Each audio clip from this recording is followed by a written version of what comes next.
तो एक बार वो तो बताओ फिर, अनिवार्यता परीक्षण का सिद्धांत है क्या?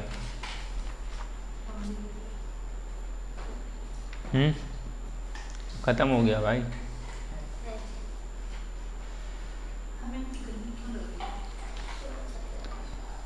अनिवार्यता परीक्षण का सिद्धांत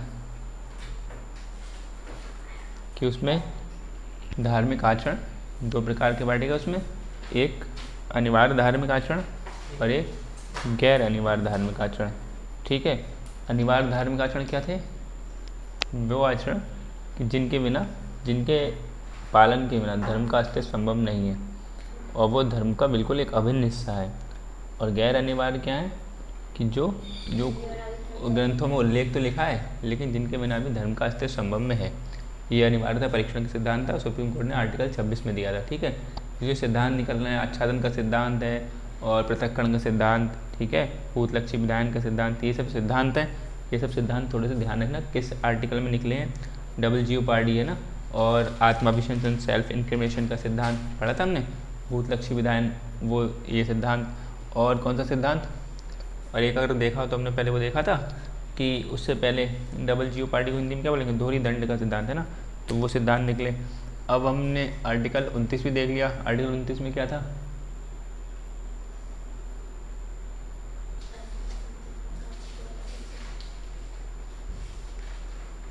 वो अल्पसंख्यकों के लिए था कुछ,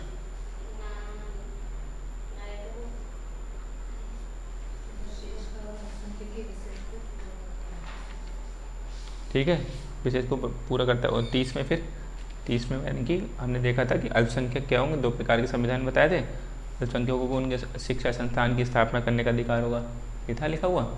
ठीक, अब 30 हो गया, फिर 31 हटा दिया गया। कौन से संविधान संशोधन से? 44। कब हुआ था वो?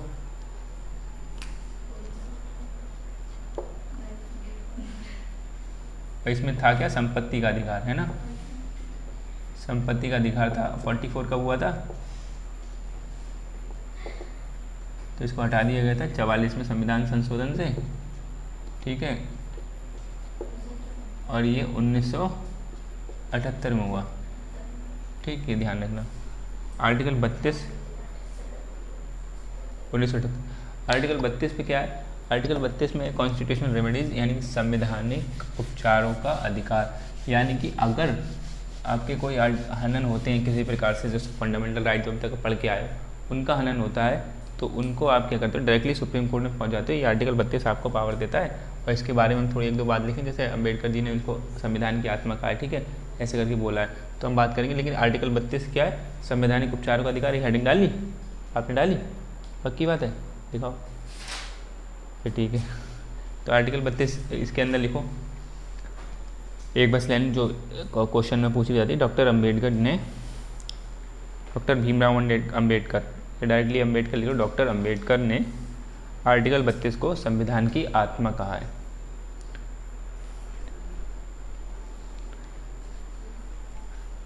डॉक्टर अम्बेडकर ने आर्टिकल 32 को संविधान की आत्मा कहा है।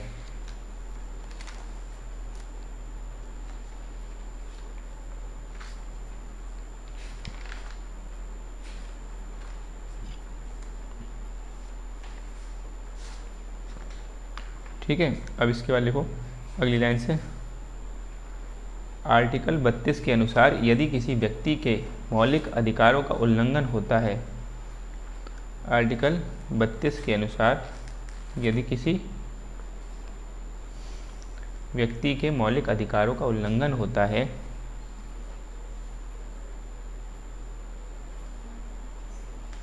अच्छा चलो, एक तो आपने लिखा, ठीक है, कि क्या लिखा था, डॉक्टर अम्बेडकर जी ने आर्टिकल 32 को संविधान की आत्मा कहा है। ठीक है, और हम पीछे ये पढ़ के आए, प्रस्तावना भी तो कहा है, प्रस्तावना को भी संविधान की आत्मा कहा है। ठीक, तो अगर कभी क्वेश्चन आ जाए कि संविधान की आत्मा कहा गया है, तो प्रस्तावना अगर लिखा हो तो प्रस्तावना में भी टिक लगा लेना। आर्टिकल 32 लिखा हो तो आर्टिकल 32 में ये टिक समझ लो, कि अगर बोला गया है संविधान की आत्मा किसे कहा गया है, उसमें ऑप्शन में प्रस्तावना होगा तो प्रस्तावना को लगा दिया, और अगर आर्टिकल 32 कहा गया तो आर्टिकल 32 को लगा दिया, संविधान की आत्मा। ठीक है, लेकिन अगर वो ऐसे पूछ लें आर्टिकल 32 को संविधान की आत्मा किसने कहा है? तो आप बता दो डॉक्टर अम्बेडकर। प्रस्तावना को संविधान की आत्मा किसने कहा है? हमने पीछे प्रस्तावना जब पढ़ी थी उसमें हमने लिखा था कि दंतवीन व्याघ्र वगैरह सब कुछ पढ़ते कि ये जनपत्री है ना, ये सब कुछ पढ़ा था। तो हाँ, अगर लिखा हो तो फटाफट देखो जल्दी ताकि याद आ जाए। ठाकुर दास भार्गव, ठीक, ये व्यक्ति थे, उन्होंने ठाकुर दास भार्गव ने प्रस्तावना को संविधान की आत्मा कहा, ठीक है। और डॉक्टर अम्बेडकर जी ने क्या कहा? इन्होंने कहा है संविधान की आत्मा आर्टिकल 32 को। तो अब आर्टिकल 32 का अगली लाइन लिखो। आर्टिकल 32 के अनुसार यदि किसी व्यक्ति के मौलिक अधिकारों का उल्लंघन होता है, लिखो, आर्टिकल 32 के अनुसार यदि किसी व्यक्ति के मौलिक अधिकारों का उल्लंघन होता है तो वह सीधे सर्वोच्च न्यायालय यानी कि सुप्रीम कोर्ट जा सकता है। तो वह सीधे सर्वोच्च न्यायालय जा सकता है। और न्यायालय यदि आर्टिकल 32 के अनुसार यदि किसी व्यक्ति के मौलिक अधिकारों का उल्लंघन होता है तो वह सीधे सर्वोच्च न्यायालय जा सकता है। और न्यायालय 5 प्रकार के रिट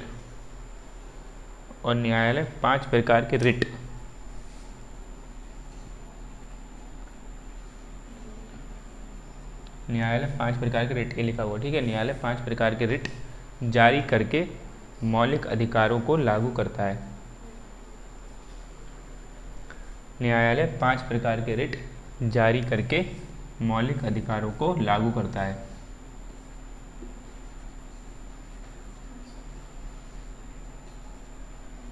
न्यायालय 5 प्रकार के रिट जारी करके, ठीक है, मौलिक अधिकारों को लागू करता है। अभी हम लोग पढ़ेंगे आगे, ठीक है। लिखा? तो ये बुक नंबर पहले लिखो,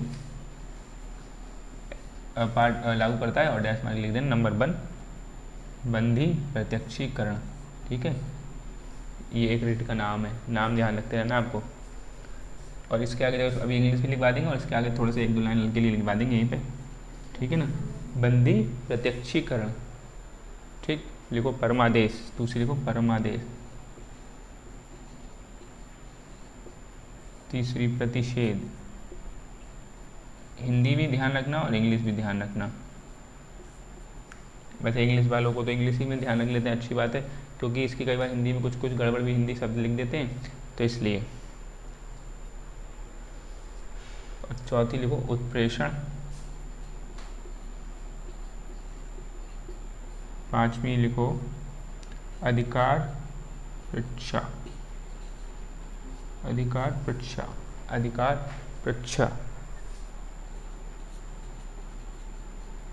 ठीक।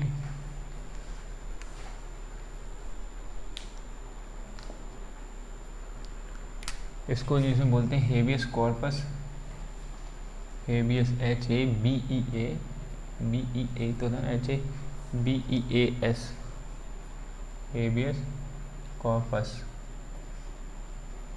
और इसको परमादेश बोलते हैं मैंडमस,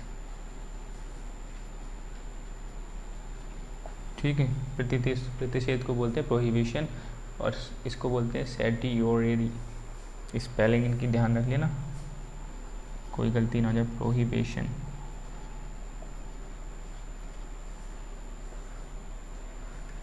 CERTIORARI,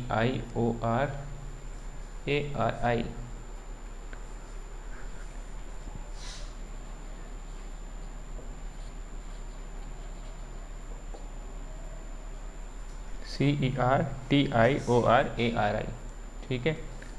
को वारंटो,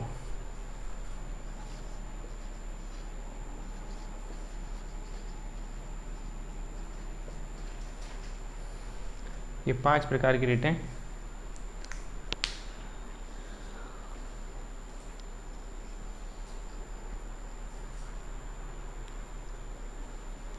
ठीक,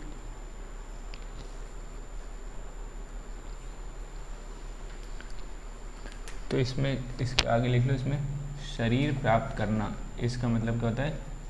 शरीर प्राप्त करना, और इसका मतलब क्या था परमादेश का मतलब हम आदेश देते हैं, हम आदेश देते हैं। और प्रतिषेध का मतलब होता है मना, निषेध करना, मना करना।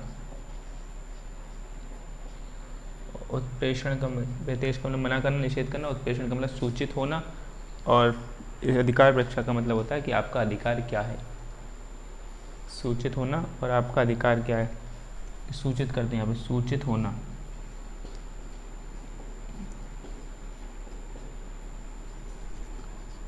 आपका अधिकार क्या है।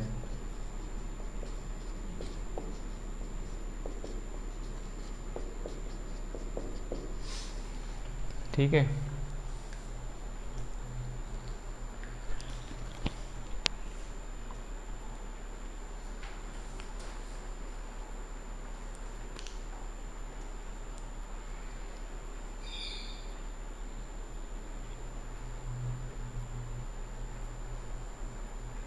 पहली हेडिंग डालो बंदी प्रत्यक्षीकरण।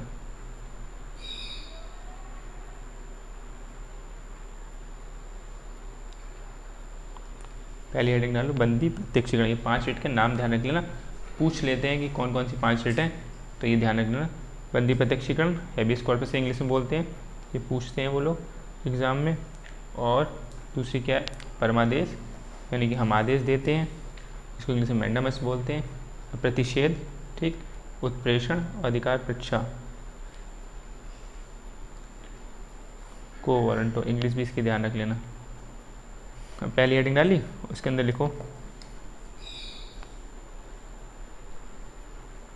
न्यायालय, न्यायालय बंदीकर्ता को यह आदेश देता है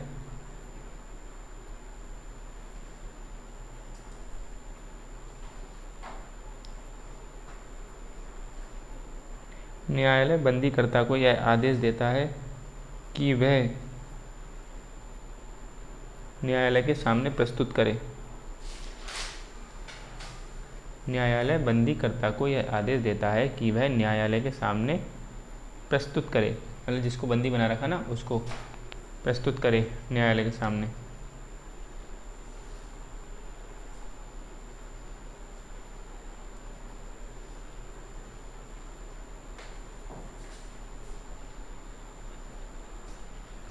ठीक है, लिखा। मतलब बंदीकर्ता को यह आदेश देता है कि वह सामने प्रस्तुत करे, जो जिसको आपने बंदी बना लिया है, किसी व्यक्ति को बंदी बना लिया कर, ठीक, तो वो अपने उसको लगता है कि मेरे अधिकारों का उल्लंघन हो रहा है यहाँ पर, तो वो इस रिट के माध्यम से, ठीक, सुप्रीम कोर्ट में रिट डलवाएगा ये, ठीक, तो सुप्रीम कोर्ट इसको क्या करेगा, जो बंदी, जिसने बंदी बनाया है जिस व्यक्ति ने, उस बंदीकर्ता को उसको आदेश देगा कि उसके सामने हमें हमारे सामने प्रस्तुत करे। ठीक है, ये सुप्रीम कोर्ट मतलब रिट के तहत कहेगा। फिर सुप्रीम कोर्ट वो देखेंगे उसकी जो बंदीकरण की जो प्रक्रिया है पूरी, उसको देखेंगे कि विधि सम्मत थी नहीं, यानी कि तुमने उसको बंदी बनाया वो बिल्कुल कानूनी तरीके से बनाया या फिर अपनी मनमानी तरीके से बना दिया, वो प्रक्रिया देखेंगे। और अगर विधि उसमें विधि में कोई प्रक्रिया में कोई लूप दिखता है तो वो क्या करेंगे, उसको कह देंगे इसको मुक्त करो, ठीक, तो वो उनको मुक्त करना पड़ेगा, यानी कि उसके अधिकारों का उल्लंघन हो रहा होगा तो उसको मुक्त कर दिया जाएगा। ठीक है, अब इसके नीचे अगली लाइन से लिखो बंदी यह रिट,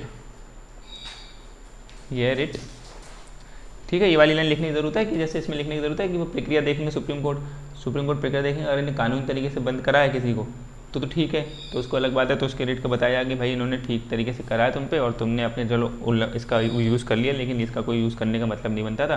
लेकिन अगर गैर कानूनी तरीके से बंद कराए तो इसका मतलब क्या है, उसको छोड़ दिया जाएगा वहाँ पर। तो ये बात लिखने की ज़रूरत नहीं, लेकिन आप अगली बार लिख लो कि क्या है कि यह रिट लोक अधिकारी और निजी व्यक्ति दोनों के विरुद्ध जारी की जा सकती है। लोक अधिकारी और निजी व्यक्ति दोनों के, लोक अधिकारी, ठीक, हम आगे देखेंगे लोक अधिकारी भी क्या होता है, अभी इसको लिख लो लोक अधिकारी, निजी व्यक्ति। लोक अधिकारी में कौन कौन शामिल होगा ये हम आगे देखेंगे। लोक अधिकारी, निजी व्यक्ति, ठीक है, दोनों के विरुद्ध जारी की जा सकती है। और अगली लाइन से लिखो यह रिट निवारक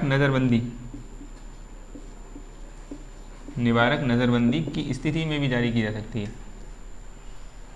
यह रिट लोक अधिकारी, निजी व्यक्ति दोनों के विरुद्ध जारी की जा सकती है और यह रिट निवारक नज़रबंदी की स्थिति में भी जारी की जा सकती है। ठीक,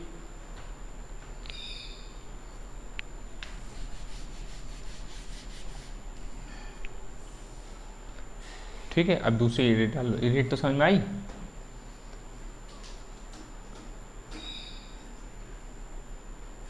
अब दूसरा डालो फटाफट तेजी से।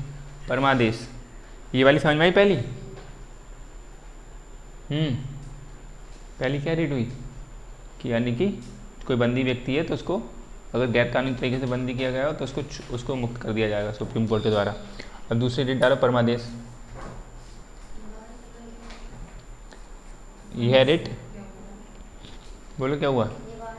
निवारक नज़रबंदी की स्थिति में भी जारी की जा सकती है।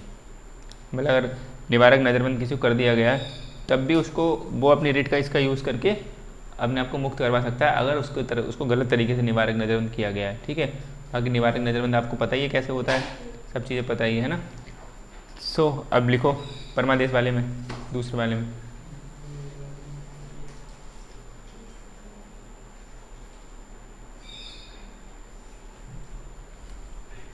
ठीक है, इसको लिख दो खाली। यह लोक अधिकारी के, मतलब ऐसे लिख दो खाली, लोक अधिकारी लिख दो। ठीक है, आप तो समझ जाओगे लोक अधिकारी के विरुद्ध की जाती है। ठीक, खाली लोक अधिकारी लिख लो और ब्रैकेट में ऐसे लिख लो अपवाद कौन कौन है। ठीक है, अपवाद लिखो, दो लोग अपवाद हैं इसके, मतलब खाली लिखना है लोक अधिकारी, ब्रैकेट में लिखो अपवाद, राष्ट्रपति राज्यपाल। ठीक है, राष्ट्रपति और राज्यपाल, यानी कि ये लोग, ये भी क्या है लोक अधिकारी हैं, राष्ट्रपति राज्यपाल भी लोक अधिकारी हैं, लेकिन ये लोग अपवाद है, इनके विरुद्ध जारी नहीं की जाएगी। ठीक, समझ में आ गया। ये रिट क्या है? लोक अधिकारी कोई भी हो, कोई निजी व्यक्ति भी हो, अगर कोई निजी व्यक्ति ने किसी पकड़ लिया हो किसी को, तब भी उसको आदेश दे देगा सुप्रीम कोर्ट की भाई आओ और आओ एम भेजो। निवारक नज़रबंदी की स्थिति क्या है बताए? क्या है निवारक नज़रबंदी? हाँ, कि भविष्य में ये कोई अपराध कर सकता है, ठीक, उसको निवारक नज़रबंद कर लिया जाएगा। तो ऐसे में लेकिन उसको लगे कि मुझे इन्होंने ज़बरदस्ती कर रखा है, तो फिर क्या कर देंगे, उसको रिट के तहत उसको बुला लिया जाएगा। ठीक है, ये परमादेश क्या होगा? लोक अधिकारी के विरुद्ध जारी की जाएगी। लोक अधिकारी में अपवाद, राष्ट्रपति और राज्यपाल हैं। और इसका मतलब क्या होगा कि बाकी जो लोक अधिकारी हैं इसमें क्या कह रहे हैं, हम आदेश देते हैं, यानी कि क्या, इसमें लिख लो, इसका मतलब क्या होगा, अब जो लोक अधिकारी के विरुद्ध जारी कर दिए, दूसरी लाइन में लिख लो कि इसमें न्यायालय क्या कहता है, न्यायालय लोकाधिकारी को यह आदेश देता है, क्योंकि लोक अधिकारी के विरुद्ध जारी करेंगे तो न्यायालय लोक अधिकारी को यह आदेश देता है कि वह विधि के द्वारा निर्धारित अपने कर्तव्य का पालन करे। यानी कोई ठीक से अभी काम नहीं कर रहा होता ना, तब उसको रिट ये जारी कर दिया। रिट के तहत ये मामला ऊपर सुप्रीम कोर्ट कहता है कि हम आदेश देते हैं कि आपको अपने विधि के द्वारा कर्तव्य का पालन करना पड़ेगा। न्यायालय यह आदेश देता है, यानी न्यायालय लोकाधिकारी को यह आदेश देता है कि वह विधि के द्वारा निर्धारित अपने कर्तव्य का पालन करें, विधि के द्वारा निर्धारित अपने कर्तव्य का पालन करें। ठीक, अब तीसरी लिखो प्रतिषेध।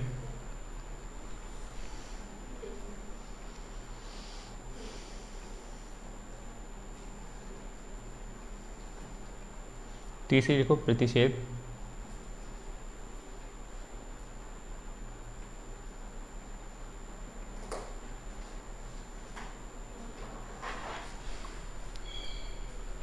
ये किस किस के विरुद्ध होती है, किसकी तरफ जारी करी जाती है? एक तो न्यायिक संस्था, ठीक है, न्यायिक संस्था इसके विरुद्ध जारी की जाती है, और अर्धन्यायिक संस्था,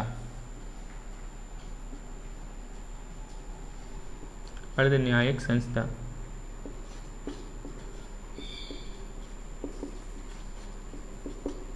ठीक, न्यायिक संस्था और अर्धन्यायिक संस्था इनके विरुद्ध जारी की जा सकती है। ठीक, इन दोनों के विरुद्ध। न्यायिक संस्था और अर्धन्यायिक संस्था क्या होती हैं ये भी बताते हैं अभी।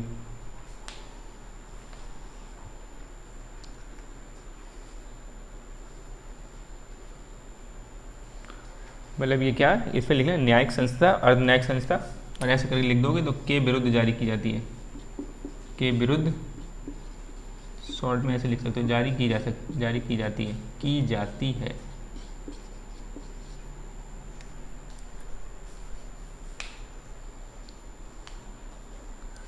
ठीक,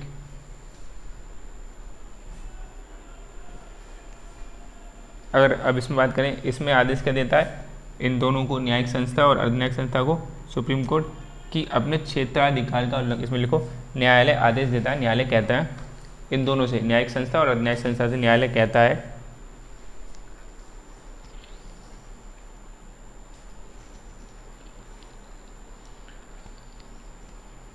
कि क्षेत्राधिकार का उल्लंघन करके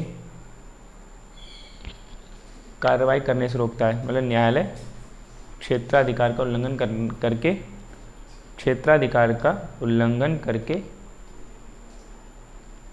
कार्रवाई करने से रोकता है।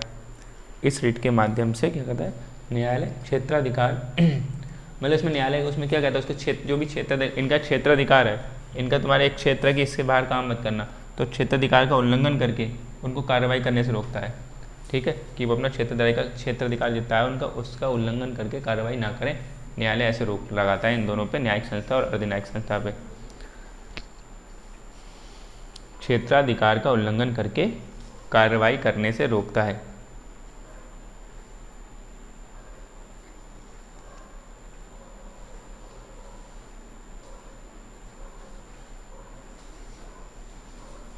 ठीक, अगर एक एग्जाम्पल लिखना चाहो तो न्यायिक संस्था तो आपको पता है कोर्ट वगैरह होते हैं वही है। अर्धन्यायिक संस्था किसे बोलते हैं, जैसे एक कैट नाम से है, जो ट्रिब्यूनल हमने बात करी थी अधिकरण, वो अर्धन्यायिक संस्था काम करते हैं। मतलब काम उनका न्याय करना ही है, लेकिन वो जो व्यक्ति न्याय करते हैं वो जज नहीं होते हैं। इसमें क्या होते हैं, न्यायिक संस्था में क्या होते हैं, न्यायिक संस्था की बात करें तो इसमें जो काम होता है, इनका काम तो न्याय होता है, न्याय करना काम हुआ। ठीक है, और क्या है, जो व्यक्ति होते हैं जो न्याय करते हैं वो क्या होते हैं, इसमें जज होते हैं।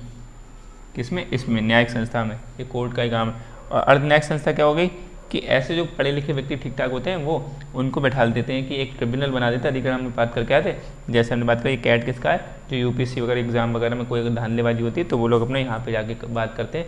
ठीक है, तो यहाँ पर कैट उनकी बातें सुनता है। ऐसे एक ट्राई नाम से है, TRAI, एक सेबी, ठीक है, आदि ऐसे बहुत सारे हैं। ठीक, अर्धन्यायिक संस्था यानी कि जो न्यायिक संस्था से हटके ये लोग बात सुन लेते हैं और ये भी न्याय का काम करते हैं। तो यार इनका काम भी न्यायिक है, इसका भी काम न्याय करना है, इसका काम भी न्याय करना है। लेकिन इसमें व्यक्ति कौन होंगे, इसमें व्यक्ति वो होंगे जो जज होंगे, और इसमें व्यक्ति वो होंगे जो जज नहीं होंगे। ठीक है, मतलब गैर ऐसे जज होंगे, मतलब जज ऐसा इतना पढ़े लिखे हैं कि वो अपने क्षेत्र में ठीक ठाक समझ रखते हैं और उस हिसाब से न्याय कर सकते हैं। ये बात समझ में आ रही है। तो इनका काम है, अब इनने अगर कुछ अपने काम में गड़बड़ करने चाह रहे हैं, अपने क्षेत्राधिकार जितना तुम्हारे क्षेत्र का काम है उससे आगे अगर उसका उल्लंघन करके तुम कोई काम करना चाह रहे हो तो उसको रोकती है। यानी इन दोनों के विरुद्ध जारी कर सकते हैं प्रतिषेध रिट। और कोई ऐसा तुम्हें पता चल रहा है कि भैया ये जो संस्था है ये अपना अच्छा काम नहीं कर रही है, किसी के साथ उनके मौलिक अधिकार को उल्लंघन कर रही है, तो आप इस संस्था के खिलाफ एक रिट जारी करेंगे, मतलब सुप्रीम कोर्ट में डालेंगे, तो सुप्रीम कोर्ट इस रिट के माध्यम से, प्रतिषेध के माध्यम से इन दोनों पर रोक लगा देगा कि तुम अपने क्षेत्राधिकार का उल्लंघन कर रहे हो, इसलिए उसको काम को रोकेगा वो सुप्रीम कोर्ट इन दोनों को। ये इसमें क्या है, ये लोक अधिकारी के लिए है, इसमें क्या लोक अधिकारी के लिए भी, निजी व्यक्ति के लिए भी, और निवारक नजरबंदी में किसी को बंद करा उसके लिए भी है। ठीक है, इसके एग्जाम्पल में लिख लेना, कैट है, ट्राई है, सेबी है। ठीक है, और इसमें तो सब कोर्ट आते ही हैं, डिस्ट्रिक्ट कोर्ट, सेशनल कोर्ट वगैरह, सब कोर्ट इसमें आएंगे, हाई कोर्ट वगैरह। ठीक है, अब चौथी आएगी उत्प्रेषण। उत्प्रेषण ये भी क्या है, इसमें भी ऐसे लिख लेना, ये भी न्यायिक संस्था के लिए और अर्धन्यायिक संस्था के लिए। न्यायिक संस्था और अर्धन्यायिक संस्था, इन दोनों में अंतर पूछा जाता है कई क्वेश्चंस, कई पेपर्स में। इसमें भी ऐसे लिख लेना, न्यायिक संस्था और अर्धन्यायिक संस्था दो ऐसे बना के वैसे लिख लेना के विरुद्ध जारी की जाती है। ठीक है, और अर्धन्यायिक संस्था आपको पता ही है, वही है, कैट है, ट्राई है, सेबी ऐसे करके हैं।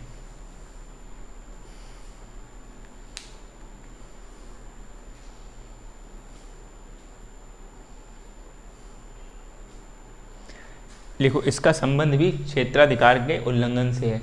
इसका किसका, इस वाली रिट का, उत्प्रेषण का, इसका संबंध भी क्षेत्राधिकार के उल्लंघन से है। मतलब उसमें भी क्षेत्राधिकार को उल्लंघन करने से रोकता है और इसमें भी क्षेत्राधिकार को उल्लंघन करने से रोकता है। बस अभी बिल्कुल लिख बातें हैं। और ये क्वेश्चन इस बार की यूपीएससी में भी आया था, और बाकी एसएससी और बाकी बहुत सारे एग्जाम में, छोटे मोटे एग्जाम में, आरओ एग्जाम में ऐसे पूछ लेते हैं। क्या हुआ, इसका संबंध भी क्षेत्राधिकार के उल्लंघन से है, यानी कि ये भी क्षेत्राधिकार के उल्लंघन से संबंधित है और ये भी क्षेत्राधिकार के उल्लंघन से संबंधित है।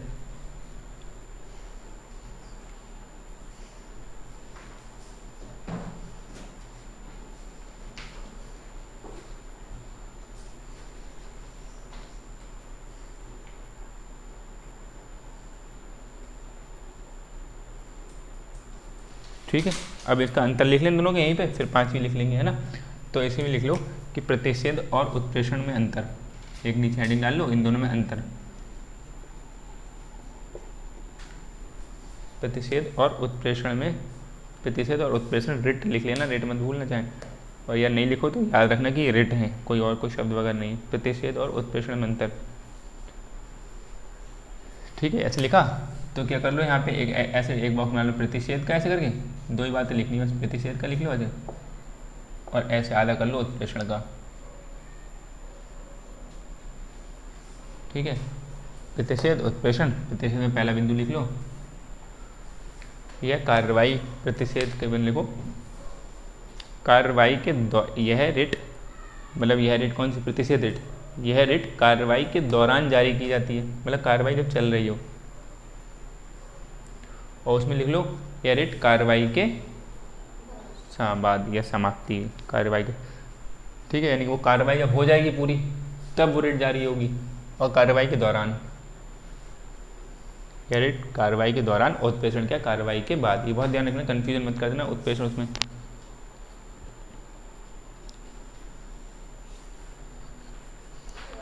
ठीक है, लिखा।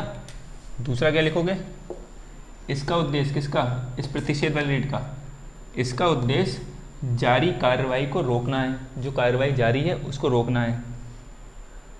इसका उद्देश्य जारी कार्रवाई को रोकना है।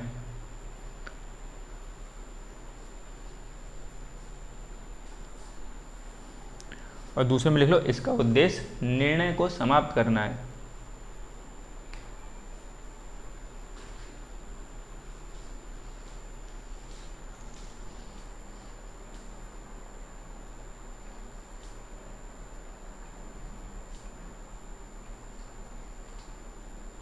ठीक है,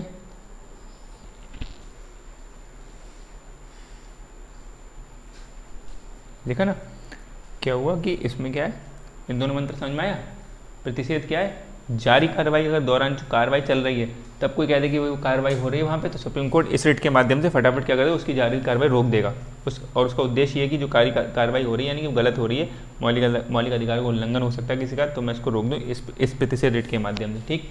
और उत्प्रेषण रिट का मतलब क्या है कि अब कार्रवाई हो गई, निर्णय दे दिया जा चुका है इन दोनों संस्था के द्वारा, इन दोनों में से किसी एक के द्वारा जिसका मुद्दा चल रहा हो, इनने निर्णय दे दिया कि भाई हम ऐसा कर रहे हैं, इन्होंने आदेश दे दिया।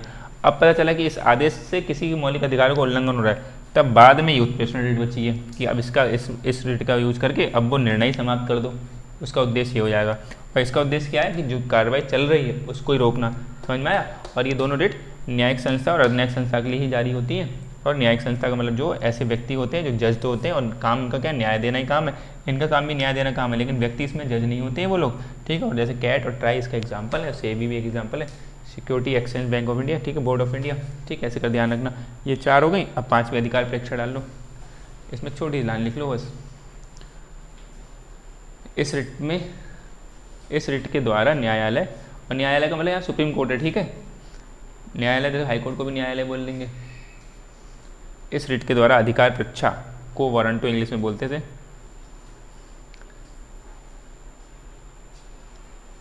इस रिट के द्वारा न्यायालय लोकपद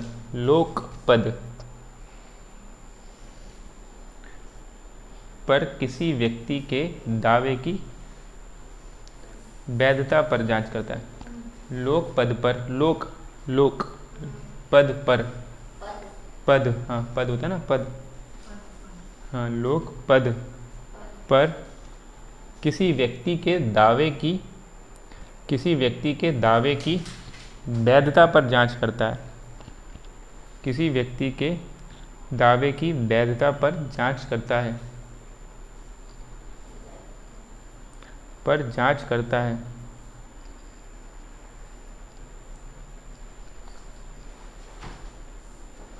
और यदि उसका दावा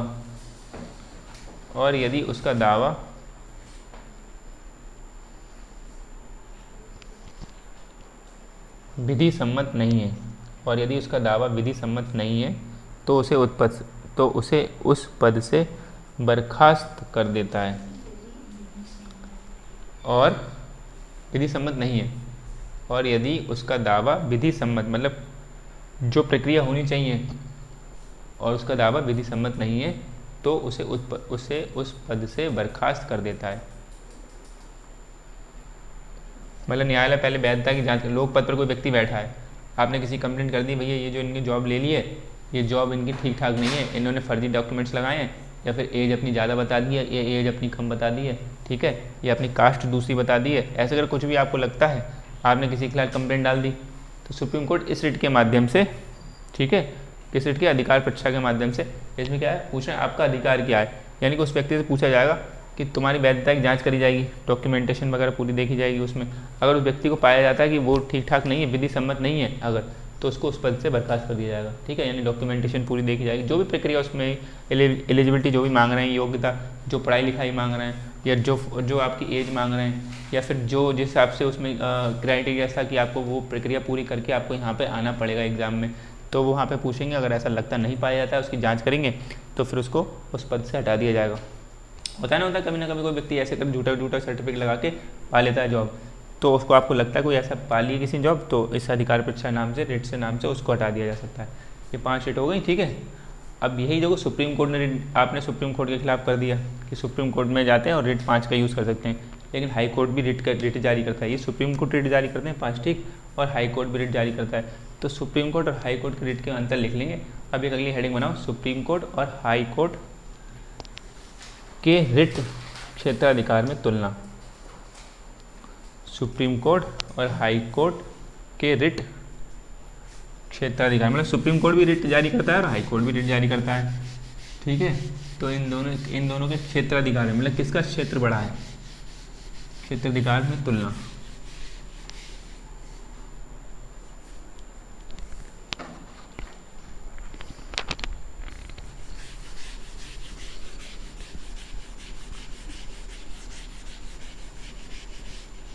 अब लिखो अगला, एक पहला बिंदु लिखो, इसमें तुलना हो रही है।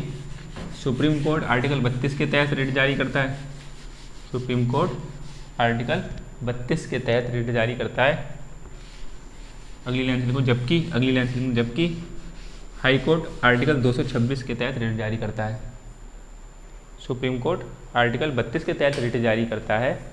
अगली लाइन लिखो जबकि हाई कोर्ट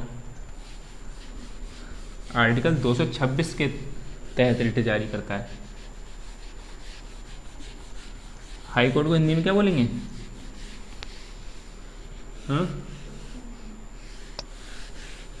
देखो ये चीज़ ध्यान रखना, हाई कोर्ट हम लोग बोल रहे हैं ना, कई बार हाई कोर्ट नहीं लिखा मिलेगा, हिंदी में लिखा हुआ मिलेगा, थोड़ा कन्फ्यूजन हो जाती है बच्चों को कि देखो 3-4 वर्ड ऐसे लिखे मिलेंगे, उच्च न्यायालय, ठीक है, और उच्चतम न्यायालय, ठीक, सर्वोच्च न्यायालय, सर्वोत्तम न्यायालय, ठीक है ना, अगर है तो ठीक। अब ऐसे करके लिखने को मिल जाएंगे तो कन्फ्यूजन हो जाएगी, ठीक है ना। तो उच्च न्यायालय, उच्चतम न्यायालय, सर्वोच्च न्यायालय, सर्वोत्तम न्यायालय, और बाकी सुप्रीम कोर्ट लिखा मिल जाए तो सुप्रीम कोर्ट को सुप्रीम कोर्ट समझो, हाई कोर्ट लिखा मिल जाए, ऐसे हिंदी में लिखा मिल जाए। सुप्रीम कोर्ट, सर्वोत्तम न्यायालय भी क्या लिखा मिलेगा, सर्वोत्तम न्यायालय, और सर्वोच्च न्यायालय में, और सुप्रीम कोर्ट और हाई कोर्ट मिला लिखा मिल जाए। देखो तो उच्च न्यायालय कौन हो गया, हाँ हाई कोर्ट, ठीक है, हाई का मतलब उच्च, ठीक। और फिर जब उच्च के संग में क्या मिलेगा आपको, जब उच्च के संग में सर्वोच्च मिलेगा तो ये सुप्रीम कोर्ट, ठीक। उच्चतम वही हाई कोर्ट और सर्वोत्तम क्या हो गया सुप्रीम कोर्ट, ठीक, ऐसे ध्यान रख लो। और बाकी सुप्रीम कोर्ट हाई कोर्ट ऐसे आपको बताइए, ठीक है ना। तो हिंदी में अगर ऐसे लिखा मिल जाए उच्च न्यायालय, तो उच्च का मतलब समझना, ऐसा मसला सबसे ऊपर उच्च का मतलब तो उच्च हो गया, और जो सुप्रीम कोर्ट की बात कर रहे हैं, हाई कोर्ट को उच्च न्यायालय बोलेंगे, उसको सर्वोच्च बोलेंगे, ठीक है। तो वो लिख लिया पहला बिंदु, वो आर्टिकल 32 और आर्टिकल 226, ये तुलना पूछ लेते हैं। जैसे अध्यादेश हमने बात करी थी उस दिन 123, और हमने अध्यादेश बात करी थी कि अध्यादेश केंद्र निकालेगा अध्यादेश और राज्य निकालेगा अध्यादेश, बात करी थी ना, मैंने बात करी 123 और 213, ठीक है, ये ऑर्डिनेंस अध्यादेश। ऐसे इसमें क्या हो जाएंगे, अब सुप्रीम कोर्ट करेंगे तो आर्टिकल 32 और हाई कोर्ट करेंगे तो supreme court article 32, high court करेगा रिट जारी तो 226। ठीक है, ये सुप्रीम कोर्ट ऐसे क्वेश्चन आ जाते हैं, बहुत क्वेश्चन आते हैं, बहुत बार आते हैं, रिपीटेड क्वेश्चन आते हैं ये। ठीक, तो पहला बिंदु क्या हो गया, सुप्रीम कोर्ट आर्टिकल 32 के तहत रिट जारी करते हैं और हाई कोर्ट आर्टिकल 226 के तहत। ठीक है, और इनमें भी 5 प्रकार की रिट हैं। ठीक है, ध्यान रखना, रिट 5 प्रकार की। ठीक, हाई कोर्ट भी वही बंदी और पेशिशा बल्ली कुछ, सुप्रीम कोर्ट की जो 5 रिट है जो नाम है वही हाई कोर्ट भी 5 रिट वैसे जारी करते हैं। दूसरा पॉइंट लिखो जो इम्पॉर्टेंट है। ठीक है, सुप्रीम कोर्ट केवल मौलिक अधिकारों का उल्लंघन होने पर रिट जारी करता है। अगली लाइन से लिखना जबकि। ठीक है, सुप्रीम कोर्ट केवल मौलिक अधिकारों का उल्लंघन होने पर रिट जारी कर सकता है। सुप्रीम कोर्ट केवल मौलिक अधिकारों का उल्लंघन होने पर रिट जारी कर सकता है। अगली लाइन से जबकि हाईकोर्ट मौलिक अधिकारों के साथ साथ अन्य अधिकारों का उल्लंघन होने पर भी रिट जारी कर सकता है। जबकि हाईकोर्ट मौलिक अधिकारों के साथ साथ अन्य अधिकारों के ब्रैकेट में लिख लें, जैसे विधिक अधिकार,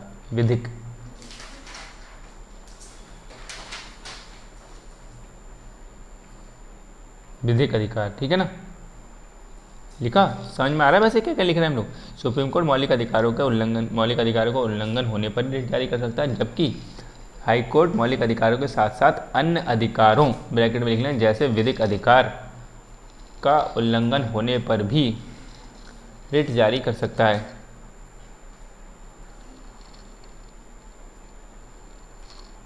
लिखा, रिट जारी कर सकता है।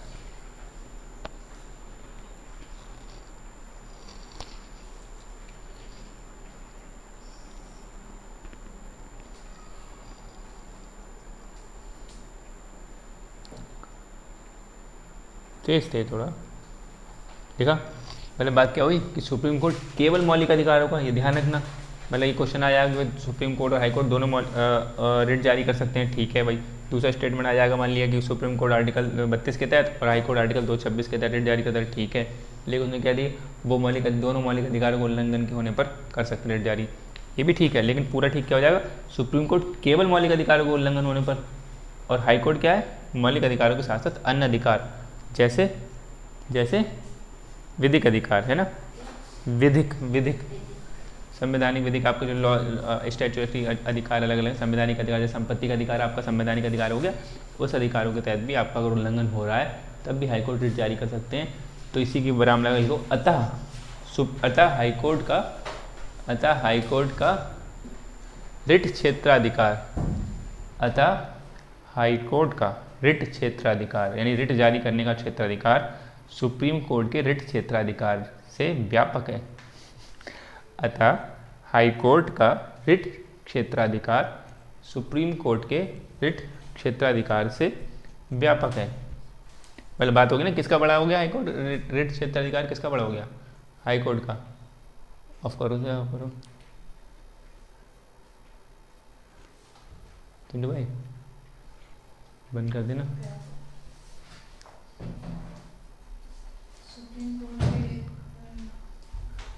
अतः हाईकोर्ट का रिट क्षेत्राधिकार सुप्रीम कोर्ट के रिट क्षेत्राधिकार से व्यापक है।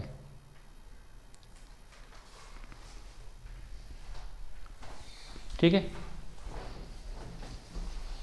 अगला बिंदु लिखो, इस कारण मौलिक इसका कारण है, ऐसे लिखो, इसका कारण है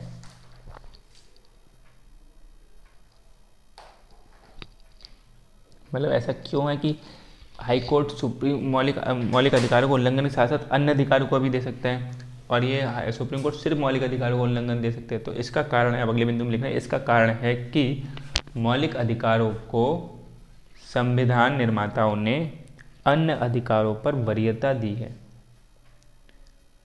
मौलिक अधिकारों को संविधान निर्माताओं ने अन्य अधिकारों, मतलब इसका कारण है कि मौलिक अधिकारों को संविधान निर्माताओं ने अन्य अधिकारों पर वरीयता दी है, यानी कि एफआर जो होंगे सबसे ऊपर होंगे, आपके और अधिकार भी हैं। ठीक है, हम बात करेंगे अभी, ठीक है। मानव अधिकार भी कुछ है आपके। संविधान निर्माताओं ने, मतलब मौलिक अधिकारों को संविधान निर्माताओं ने अन्य अधिकारों पर वरीयता दी है। वरीयता का मतलब समझ ना, प्रायोरिटीज उन्हें सबसे पहले FR को रखा कि, ठीक है। कैसे लिखेंगे वरीयता, बताओ, ऐसे लिखेंगे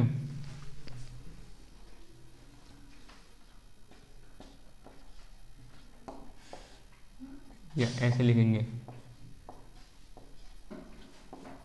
या फिर ऐसे लिखेंगे?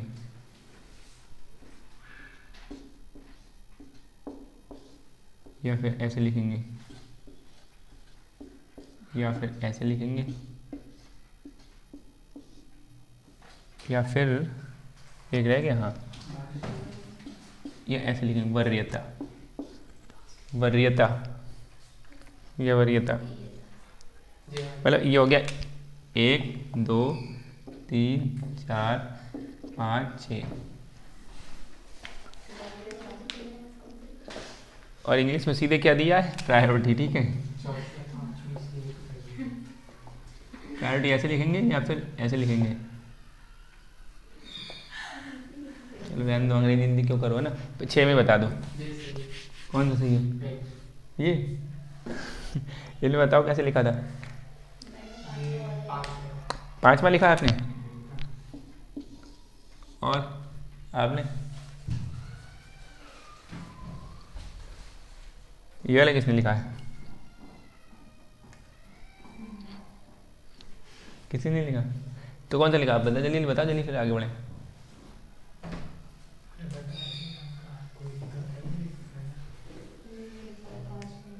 पांचवा लिखा है आपने, पहले बता दिया। तो ये सब बेकार लिखें। वरीयता, वरीयता, वरीयता क्या बोलते हैं? ये थर्ड वाला, फिलहाल 5वां ये ज़्यादा भाई, वरीयता, ठीक है। अरे अरे अरे चलो ठीक है। तो इसका कारण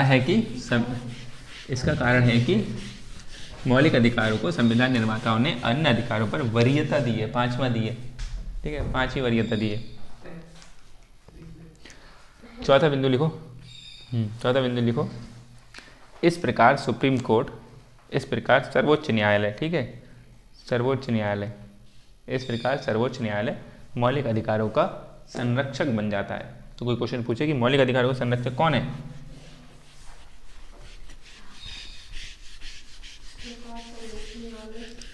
इस प्रकार सर्वोच्च न्यायालय मौलिक अधिकारों का संरक्षक,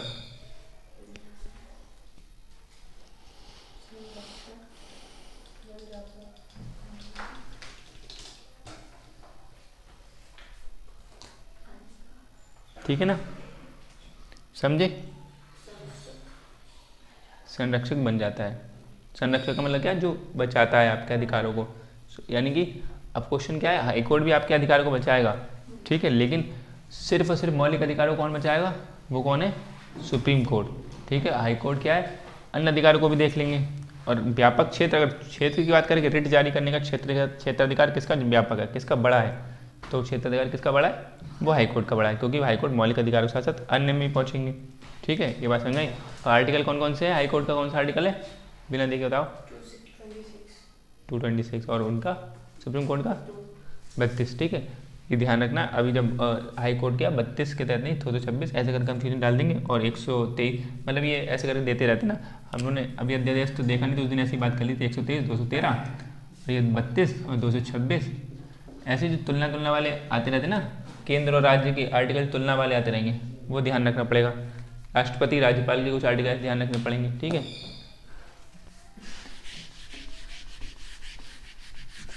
तो ये हो गया आर्टिकल 32 फिनिश, यानी संवैधानिक उपचारों का फिनिश। अब हमें आर्टिकल क्या देखना है? 33 देखना है, 34 देखना है और 35 देखना है। फिर हमारे FR बहुत अच्छे से समाप्त हो जाएंगे, ठीक। आर्टिकल 32